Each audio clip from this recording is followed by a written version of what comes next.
interdisciplinary arts, all the fantastic artists, and absolutely this fantastic panel.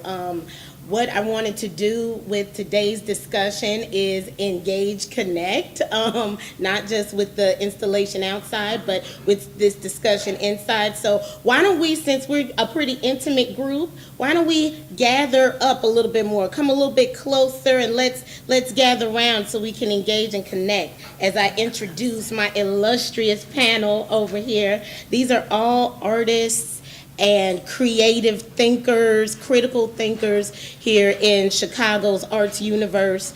And so I wanted to glean their insight and experiences about making art and community in this city and sharing that with us, those of us who are fellow artists, arts lovers, arts administrators. So to my immediate left, we have Baraka de Soleil. Baraka is an award-winning creative practitioner, curator, and consultant. He has been working within the live art scene for the past 2 decades. And Baraka is the founder of D Underbelly, an interdisciplinary network of artists of color. Baraka currently serves as the consultant in audience and community engagement for the Dance Center of Columbia College, Chicago. To Baraka's immediate left, we have Krista Franklin. Krista Franklin is an interdisciplinary artist whose work floats between the literary and the visual, with a focus on personal narrative, African diasporic cultures, and the interiority of women of color, folklore, and spiritualism. Willow Books published Krista's chapbook, Study of Love and Black Body, in 2012. Krista is co-curator of the citywide poetry and art initiative, ECFest, a festival of art and word. She is also co-founder of Second Sun Salon, a community meeting space for writers, visual and performance artists, musicians, and scholars. And Krista is also a frequent advocate of creative collaboration. She holds an MFA in Interdisciplinary Arts, Book and Paper from Columbia College, Chicago. And then to Krista's immediate left, we have Carron Little. Carron co-founded the Out of Sight Performance Festival in 2011 with Whitney Tassie. In 2014, Carron was artist in residence for Ragdale and D. Case, working on a whole city performance project entitled City Alive with Dreams. Carron has exhibited around the U.S., UK, and Morocco, and works in collaboration with Daniela Ayamin. And Carron also teaches in the Performance Art Department at the School of the Art Institute of Chicago, and she also teaches for Changing Worlds as an artist in residence working on public art projects.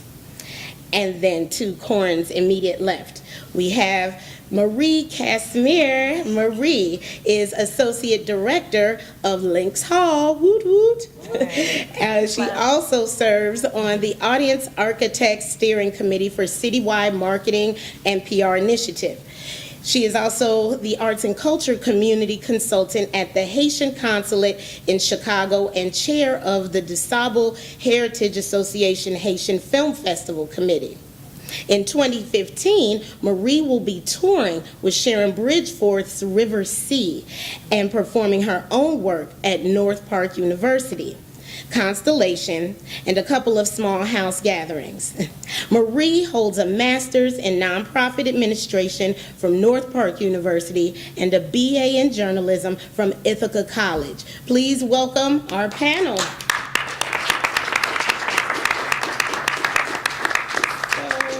Y'all, thank you once again so much for taking the time and being here and sharing these insights and, just getting into this candid conversation. I gave them a little bit of a prep sheet, a little prep email, thinking about some of the questions and concepts we're going to talk about, but as it explains in the event description, don't know if anyone really had a chance to check it out. But essentially what this conversation is about today, being all in, talking about making art and community in this city, what I aimed to do as curator of this Engage Connect exhibition is really help these students really think about, and these emerging artists, think about how the generative process and the process of building a sustainable artistic career, how that really takes relationships and relationship building, and how that is really the foundation of any endeavor that you seek to put time, energy, creativity, and love into. So really thinking about how each artist in the show was engaging and connecting, not just with their work, but with their audience, with their community at large. What does that work speak to in terms of their goals of engaging and connecting? So that's what I gathered these wonderful artists together to not just hear my voice and talk about it and stand on my soapbox, but to get other tales of the front. Each of these folks have done spectacular work in the arts as artists, as arts administrators and teachers, and so I just thought this would be an awesome opportunity to get all y'all in the room, because first of all, I didn't think everybody had met everybody, but also to really get into these juicy conversations about these notions and concepts of what that means. One thing I want to stress is that a lot of the concept, particularly for today's conversation, come from this book here, Support Networks. I don't know if everyone can really see, our lighting situation isn't the ideal, but Support Networks is a collection of interviews, essays, research about the collectivism in Chicago's creative communities. Basically a historiological anthology, if you will. Now, full disclosure, Honey Pot Performance was interviewed for this anthology, but so many of the concepts in the book really feed into the discussions and the questions that we want to chew on with y'all today. So just to get right into it, let's just start, and pretty much these questions are for the entire panel. Folks pretty much jump in where you feel comfortable or where you want to add. But yeah, I'm just gonna jump right into it. Baraka, actually, earlier this week, as you were sharing the event page, there was one time when you shared, and you had some awesome questions that I'd like to share right now and pose really for everyone in the room to just kind of chew on and think about. So earlier this week, Baraka posted the questions in relation to today's discussion. Why is art essential to sustaining a healthy community? And that question really struck me because that was definitely one of the concepts that we brought up. For those of you in the room who were here at the initial, okay, I don't know if Victor, you were there at the initial workshop. That was a huge concept that I wanted to talk about, was about self-care and how self-care relates to community. So absolutely think about, why is art essential to sustaining a healthy community? Let's chew on that for a minute. Let's think about that concept. Well, as a director of Out of Sight, that was one thing that I was really inspired to. That's why I created Out of Sight, because I saw this real lack of culture in public space. And we're now going into our 5th year, and it's amazing to see how specific sites in the neighborhood have transformed through acts of generosity and interactive performance. And I think, art is vital to not only to bring people together, but also to make people reflect personally on how they're living and giving them hope and aspiration. And we've had like a group of kids walk by and laugh for 40 minutes at Haley Morgenstern, who was dressed up to the nines in sequined dresses and large high heels, eating rainbow chocolate hearts for 2 hours, singing and ending up screaming Myra Carey's Fantasy. And, these young people were like, this is what we need in Chicago. We need joy. There's far too much crime. And, the desolation of our public space is something that, is really important to reinvigorate for me, which was why I saw a real need to create the performance series. I pose a question, why is art essential to sustaining a healthy community? Because I want us all to understand whether or not we consider art of value. There's places throughout the country, there's a study about is art valuable? And there was a group, I think it's called Big Thought, they're based in Austin, Texas. And they asked their community, what do you think of art? And they were like, And then they said, well, what do you think of creativity? And they were like, well, creativity is essential. So I think that there is an interesting distinction between art and creativity.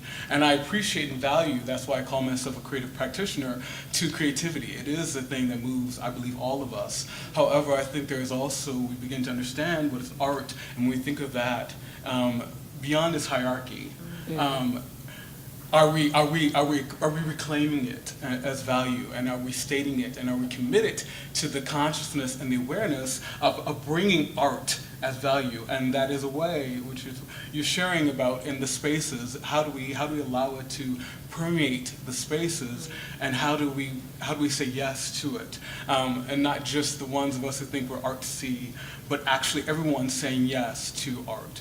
And so I appreciate that as a thoughtful and intentional act of asking people that question, because some people are still trying to figure it out. So I kind of asked that question. I think it's art allows us to find ourselves as well as lose ourselves. Sometimes it can be escapist, and not just for the artists that are making the work, but the people that are experiencing the work in communities. And I've recently been having conversations around disaster and the art that is created after a disaster, and how is a community able to grieve and come to terms publicly. And so I think that art can be really powerful in that way, and often artists are the first ones that are able to publicly acknowledge that we need collective grievance. And so, but then also joy, right? We need to find joy through the pain. So I'm just thinking about the artists as catalysts for the things that we may not be ready to discuss. So that's just sort of fresh in my mind. And so in that way, art is as important as medicinal healing, therapy, policing, right? It serves a purpose in many ways. Well, I'm going to kind of start with me, because I feel like my own art practice, if I hadn't been making art, I'm not really quite sure where I'd be. So, for me, it kind of served as a healing space, but I think I naturally assumed that there would be others out there like me, you know what I mean? If I kind of create this, if I keep creating that, others would kind of revolve right around that, you know what I mean? So the communities would be formed around this idea and this notion of making, and creating together, I mean, in terms of creating a sustainable, healthy community, I mean, on a higher level, right, we always know that the humanities do that, right? The humanities are created to force us to think on a higher level, to, engage in a kind of a, intellectual space, right? To think about what it means to be human, right? And to really kind of engage that idea of what does it mean to be human and explore that in a creative way, So that kind of work is essential to me to the development of the human race, you know what I mean? Like if you, and thinking very, like you say, about disaster, thinking about loss, thinking about joy, thinking about these emotional spaces and intellectual spaces that are very exalted, and somewhat sacred, sacred as well. So, yeah. Yeah, I feel so much that question in terms of thinking about why is art, essential. I mean, right, this idea of saving a piece of our humanity. I mean, I always tell people that's why they call the field of study arts and humanities, because this is the area that we do that and are supposed to value that. Thinking also of this idea of safe space for self as well as community. Corn, you were speaking a bit to the crime rate here in Chicago, but I think even outside of the crime rate, thinking about the school closures, mental health facilities, thinking about how art can help foster and foster safe space and stave off some of the trauma, or at least process it, help a community with processing the trauma. I think that's actually a nice segue to go into a discussion here on the slide presentation behind us is a photo of Krista Franklin's work, which was actually a group exhibition at the Logan Arts Center on the University of Chicago campus. This was in October 2014? September. Yes, September, October. Yeah, Yep. right. Okay, September 2014. And Krista's group exhibition here, this piece is called Fantastic. And could you tell us a bit about the impetus for that? Yeah, Fantastic was really kind of my selfish attempt to move my work from the small scale to a large scale. And I engaged three artists actually, whose work I deeply admired. One of them is Kane One, the second one is Steph Skills, and the third one is J. Jahar Palacio, aka Perpetual Rebel, aka The Board of Business, aka, I could keep going. But what I wanted to do was play with this idea of the fantastic, of Black life and brown life being fantastic and being magical and being beautiful, surprising, playful, and so I engaged two very prominent graffiti artists in the city of Chicago who I'd known for years and asked them to play with me. That's essentially was a playground, a used playground that I asked them to come in, and it was very generative, it was no plan, they kept asking me, do you have sketches, do you know what you want to do, and I was just like, nope, I sure don't, we're just gonna see what happens, so it was very much of an organic kind of art making practice that we pulled together, and the sound was generated by J. Jahar Palacio, and it played on headphones in the space. So, that's essentially what Fantastic was about, and it was loosely inspired by J. Dilla, Fantastic Volume 2, which is It's fantastic. Oh yeah, absolutely. I mean, it's fantastic. Man, I think what I also wanted to kind of dig into, particularly with this piece, because not only was it you made it basically a group exhibition, but this was part of your residency at the Washington Park Arts Incubator. And that space, I don't know how many of you are familiar with that space, have been to events at that space, but it is in Washington Park, 55th and Prairie, right under the Green Line there.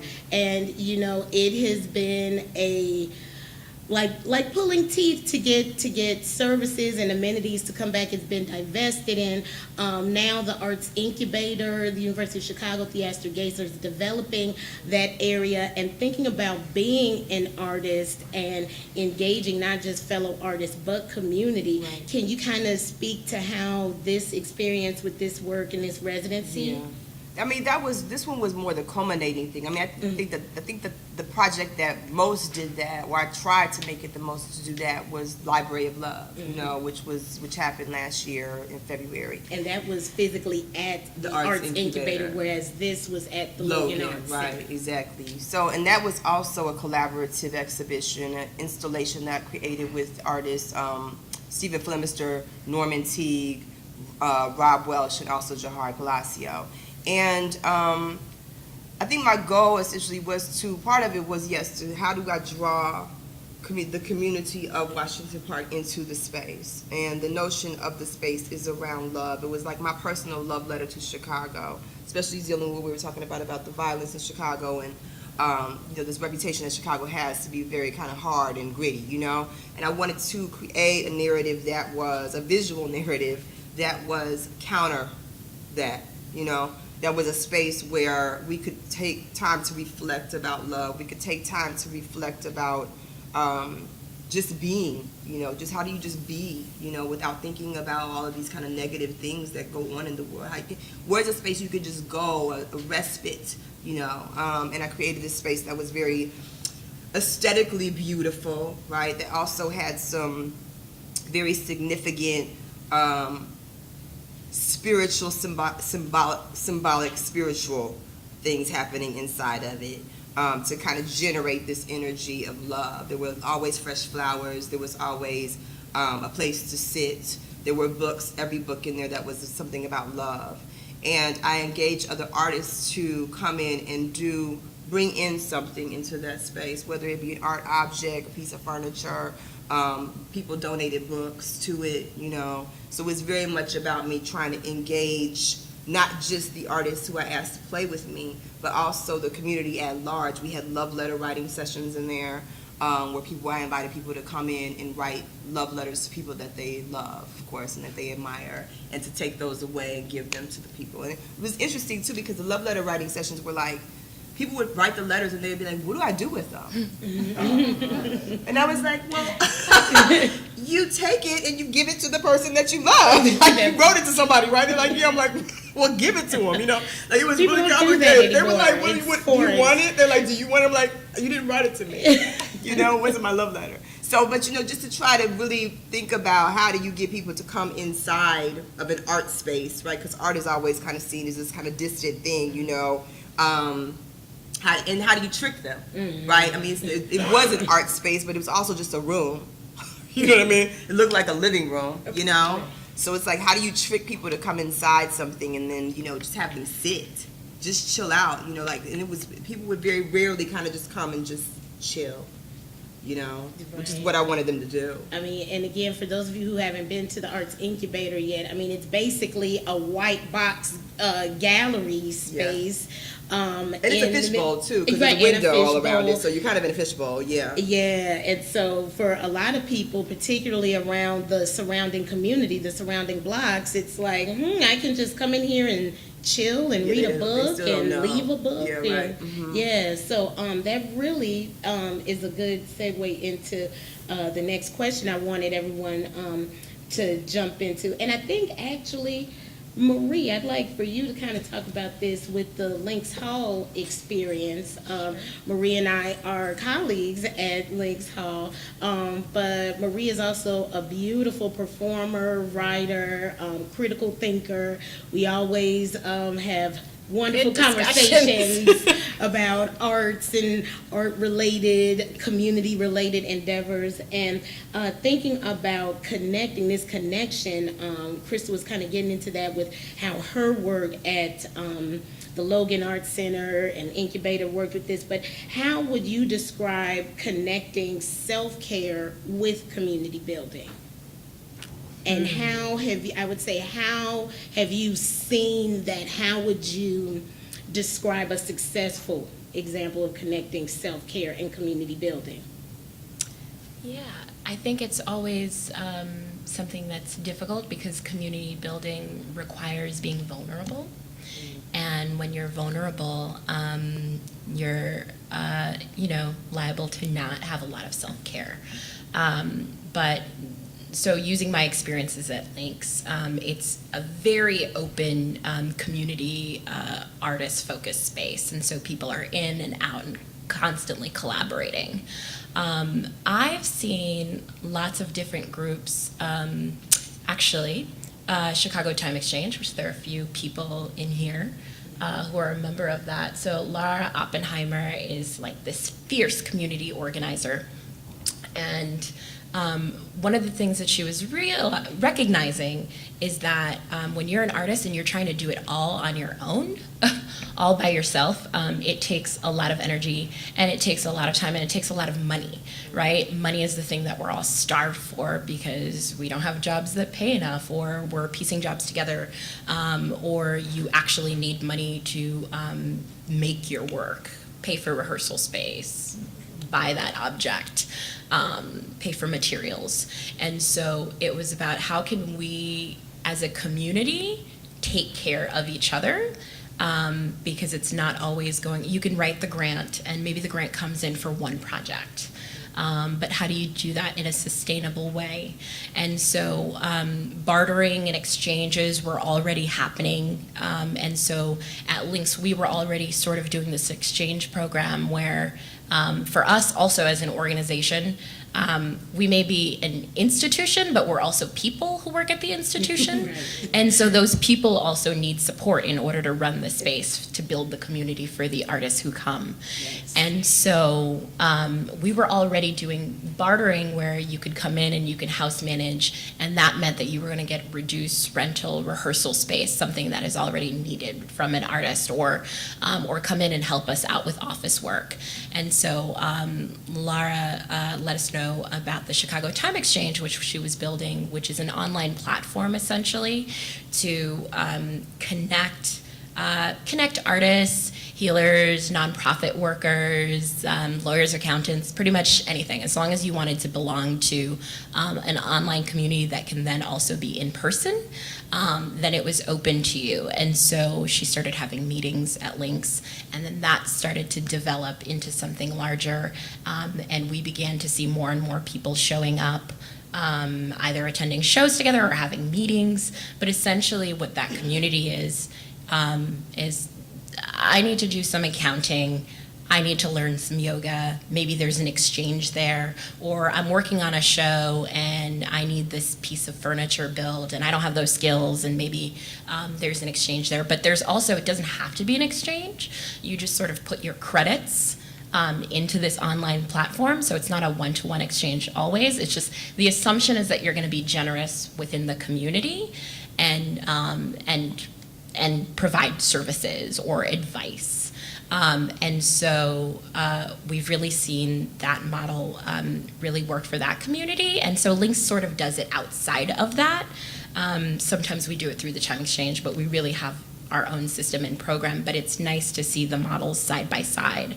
And so we've just benefited from pretty much saying what we need, because what happens is when you don't say what you need, then you don't get it, right? And so, and oftentimes, like I said, we may look like we're an institution, but we're an organization with people. And so I think that when you were talking about the humanity, it's always important in community to remind people about the humanity, even individual artists. People see that you got a grant. Maybe that means you don't need as much support anymore.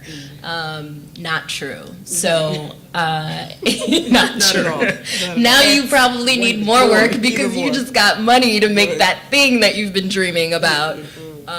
And so you need larger support. So we're just thinking about community building in, it's nothing new, you know. Alternative economies are not anything new.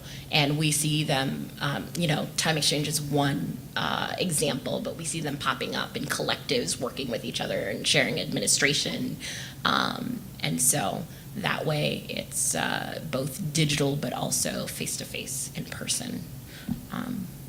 Yeah, I think, and it's interesting, you know, Marie and I, our relationship through Lynx Hall is multifaceted, of course, because Honey Pot Performance had been artistic associates at the old Lynx Hall when it was in the Lakeview neighborhood. Now they're over in Roscoe Village on Western, and so now it's like, you know, I've been an artist at Lynx Hall, now I'm staff at Lynx Hall, and the amount of support when when I was an artist performing at Lynx Hall, it was a great amount of support. But seeing it from the other side and getting the emails and the phone calls, like, thank you so much. I learned so much about how to self-present. I learned about how to market myself. I learned how to, get my press release done, this type of thing. And it's just one example, but I think Lynx is, and particularly of a sustainable example. Marie, it's been 5 years? 6 years. 6 years with Lynx Hall. And I think for those first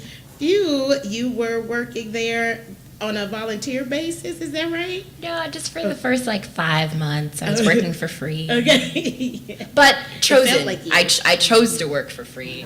I just really loved the space and hung out until they paid me, and then they did. And I think that That doesn't always work. No, it doesn't. I was really lucky. It was great. I wanted to say that not really so much as a joke, but to say that's an Yeah. example of how you build community when you have the Yeah. passion and the belief and the intersection of, hey, I believe in humanity and this project and what you're doing. Let's do it together. That's how you build a sustainable art world. Yeah. Man, this is an awesome conversation. There are so many questions I want, but I can't get to. Can I expand on Yes, that? absolutely.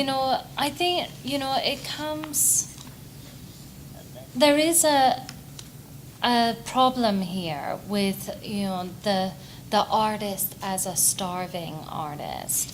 And, I personally really resent that term, because I don't think, we have a right to having a living wage, like every other profession.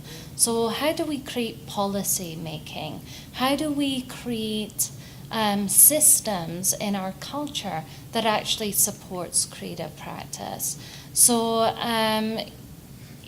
I've been very much, when I first came here, I wrote about a festival that happened where a consulting firm got 75,000, and actually later I found out it was 85,000. And I think we're working within a system where over the last 20 years this hierarchy has been created where institutions feel a lot more comfortable giving money to a designer or a consulting firm, and that is to the loss of the artist and the creative community. And so I really think we have to go out there and we have to rewrite the policies so that we begin to invest in artists in our cities, because when we do that, we really create a major difference. And what's been happening, so with this Make Believe project in 2010, I think it was, they gave 85,000 to the consulting firm, and then each artist got $1,000. And this, it takes, any artist working knows that it takes the minimum of 2,000 if you're going to produce a large public installation. And I think this limited budgets that are given to artists actually kind of define the quality of work that is being produced.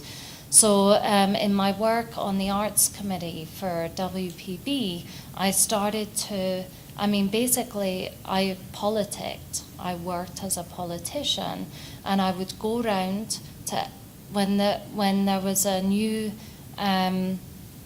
vote on the table, I made sure I saw every person who was voting, and I talked to them about the importance of, a certain amount of money for a specific project. So one of the projects that we started that happens on a biannual basis is the On the Wall project, which is a mural project, and each artist gets $5,000, and we've supported between 3 and 6 artists per year. And then we switched that out with a sculpture project. And, it was fascinating to me I ended up being on the jury panel for the Lakefront Sculpture Committee.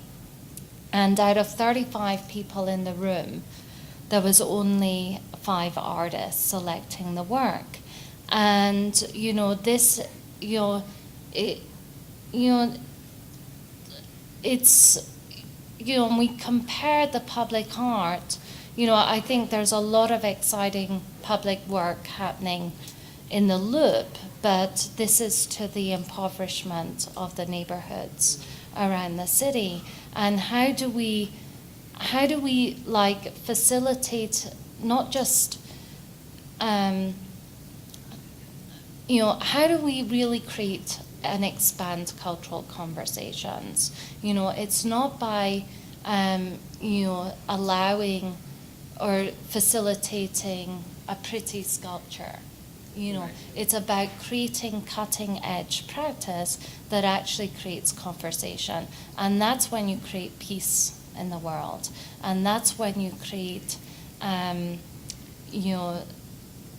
create a peaceful city. Absolutely. I want to piggyback off that final point you just made, Corin, thinking about conversations, because Baraka is so experienced with facilitating and coordinating conversations. Your work with the Moving Dialogues series. Could you expound a bit on that process of starting these conversations and facilitating these conversations? What type of traction do these conversations get? If you all want that.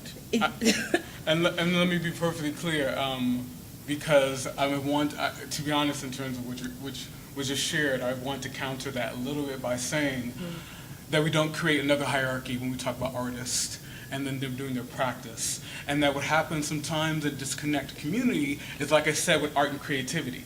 That they go, right, you're the artist over there doing that work, and then they're in your bubble. So I want to see how we demystify and shift that. And that's why I try to use the term of creativity and then think about the artist's practice and how is that of value to community.